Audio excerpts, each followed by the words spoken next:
Ryder. Gareth Davis. Well, it's look. Sorry, Gareth A. Davis. Oh, I'm trying to think of your middle name. Don't tell me. I'm guessing this. Yep. John Frederick Winston Ryder. Yeah, how did you know? Is that right? No. Oh, okay. Yeah.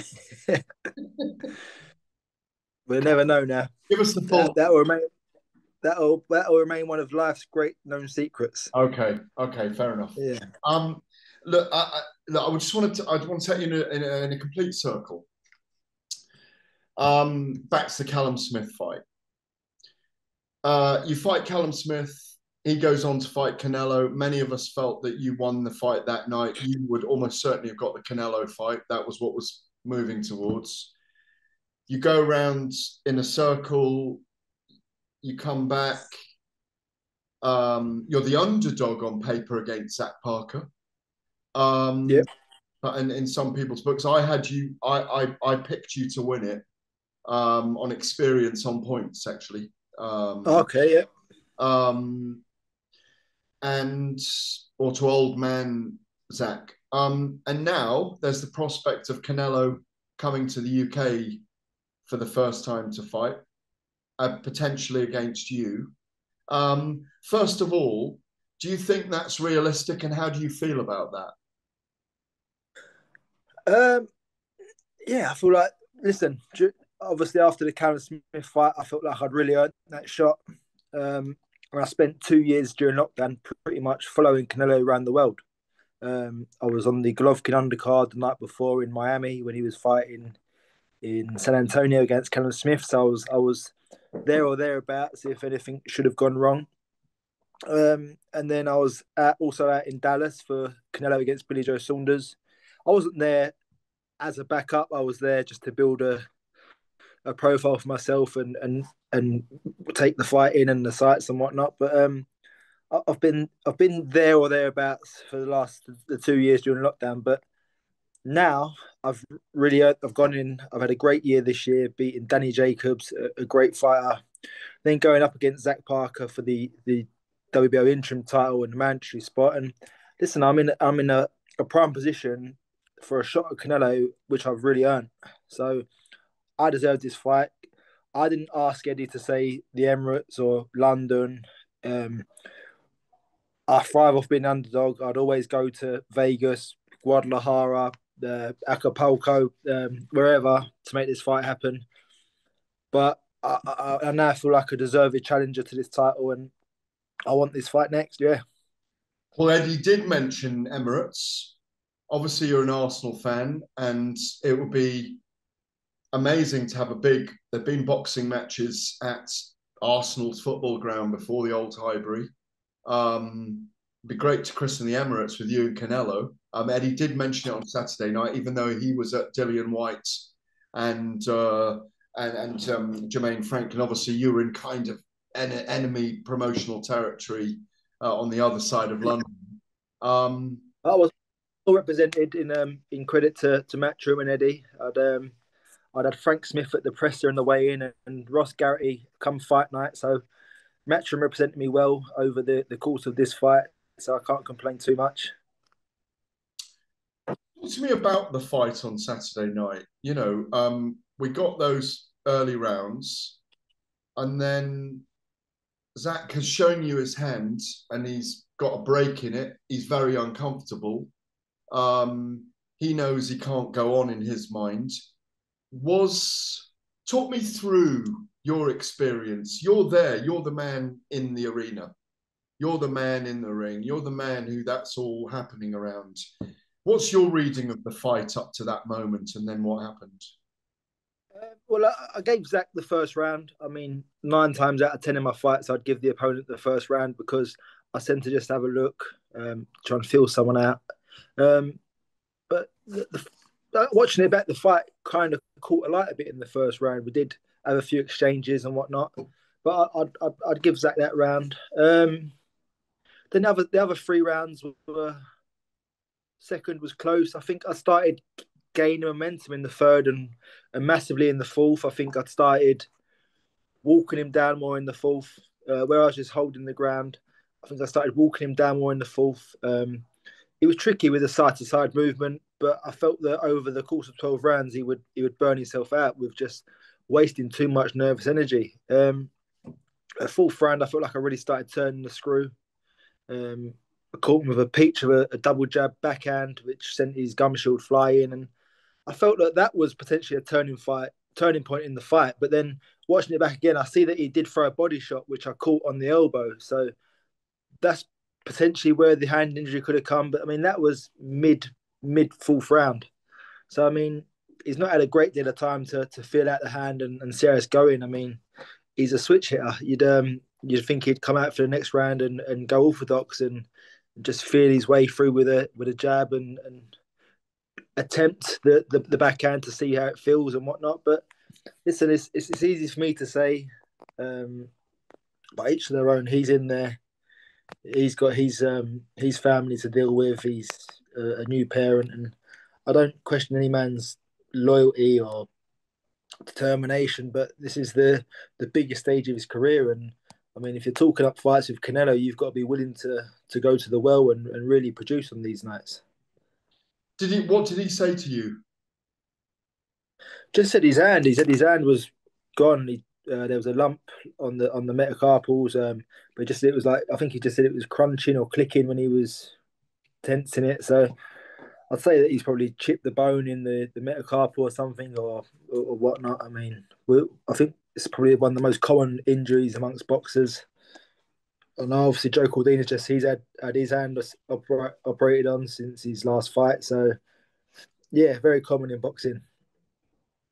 Um, when we look at the route map ahead for you now, um, do you have Christmas off? Do you stay training? Do you stay in the gym? Where do you, and when does this situation of progressing what you do next? Because obviously you want Canelo, but you're not going to wait around for him either, are you? No, I mean, well, I'm just back from the gym now. I've just done 6 rounds sparring with Felix Cash. He fights next Saturday in Leeds. So yeah, helping out my brother in the gym. Um, and yeah, I mean, I'll do as Tony says. I like to keep fit in the gym. My missus is a personal trainer, so she don't let the grass grow under my feet, and she's always encouraging me to get up and get moving. So I have a great relationship with my strength conditioner Dan Lawrence as well. So he's on my case about, well, let's get in and do a bit of a maintenance program. So it all stands me in good stead for when camp does. I suppose camp doesn't really have to start, then it just continues. I'm not going to be pounding the roads like I do day in day out. I'm not going to be doing the miles in the gym, but I'm going to keep my hand in. I'm going to stay fit. I'm going to stay healthy, and I'm going to stay ready. So when camp comes about, I haven't got to get too ready. I'm just having a look at the world middleweight rankings here, right? Sorry, super middleweight rankings. And you know, when you look at it at the moment,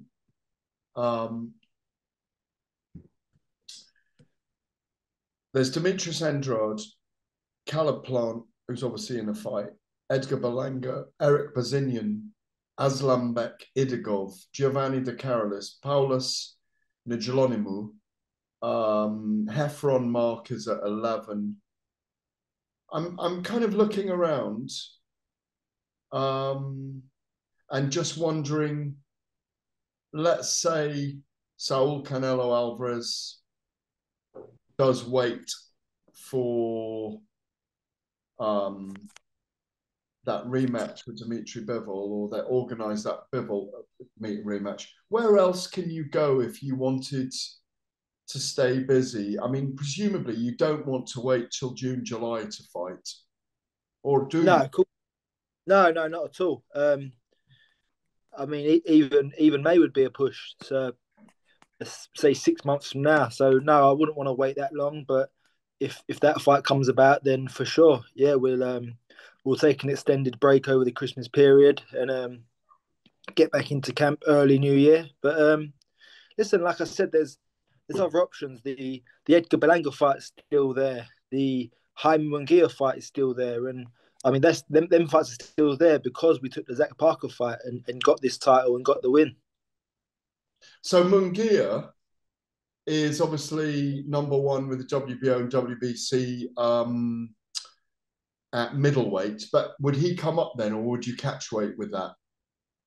No, I think he was confident in coming up in weight. So I mean, listen, if he wants to, there's an interim title on the line at 168. So is that carrot being dangled? So if listen, the opportunity is still there for him.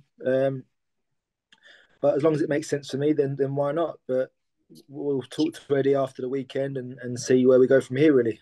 Where do you fancy fighting next? I mean, is kind of getting out there and obviously you have fought in T-Mobile, you fought Florida.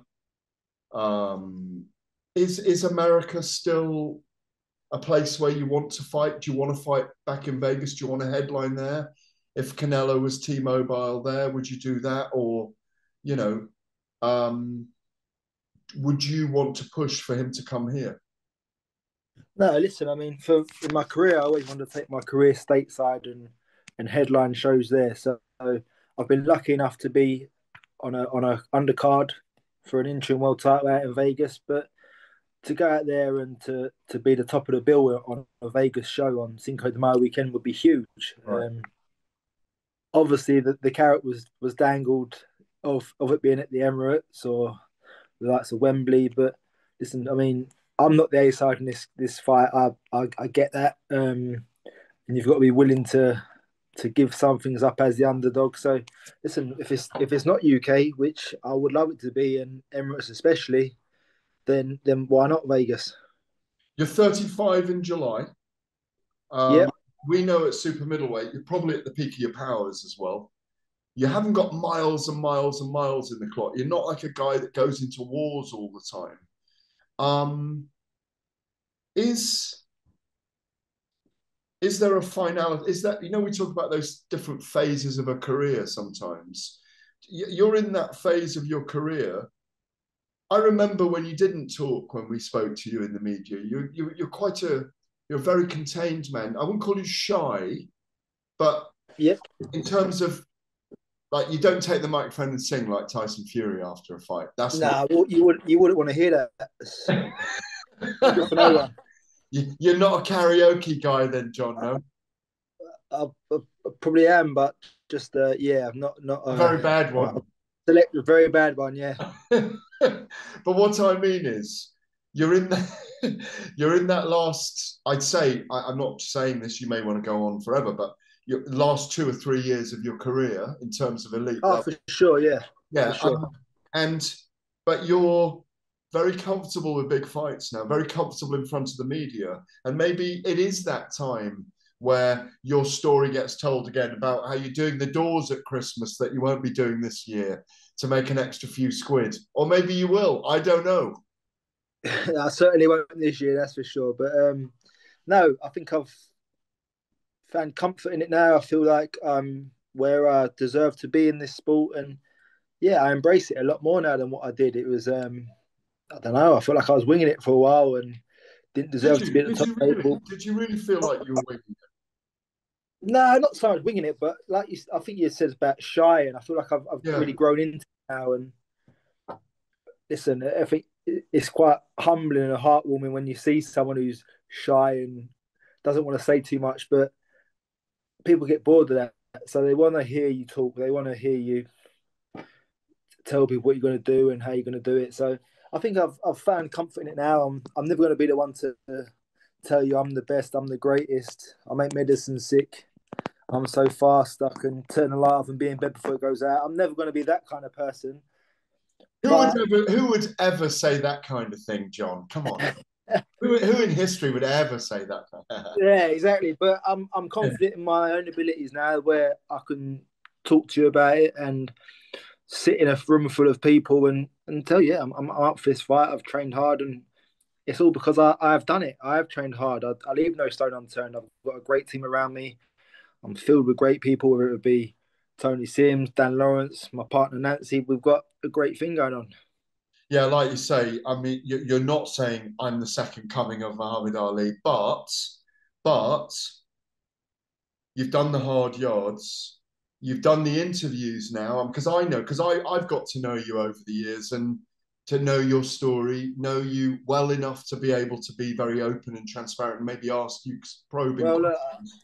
I turned up 12 hours to our first interview, 12 hours early the first time we Correct. interviewed. You did. My time management is a bit better now. You turned up in the morning, not the evening, didn't you? I remember that. That's it. Yeah, That I've was probably learned. I've learned how to read a message as well. That's a bit of progression. and also I want to tell you this, and if you don't know it, um, everyone I've spoken to since your victory on Saturday and this talk at Canelo, everyone I speak to says, and you should know this, in where works in boxing and is around boxing, you really deserve it if you get the Canelo fight. You really deserve that opportunity, and you need to know that, and you probably do know it, but know that we all know it as well. You Yeah, know. no, I know that, and I don't want to people think yeah he deserves a payday because I'm going in there to do a job and to win. Mm. So listen, Canelo's not looked his best in the past couple of fights, and whether it be down to injury or whatnot, but I'm at a position where I want to really go and find out whether he is still the best Canelo or if he is fading, and I can be the man to show that. Yeah, lovely. So, you mentioned Nancy, and you mentioned she's a PT instructor. Yeah, you said. Yep. So is Christmas and all the cooking very strict, and who does it? No, she'll do. I think we're going to her mum's for Christmas, so Oh, so it'll be the full turkey and all of that kind of stuff. yeah, Yeah. it'll be full turkey. No gammon for me. I'm off the pork, so I'm even considering going vegan for January. So I'm eating with Really? my Why, sponsors why tomorrow is to that? discuss that. Why is that?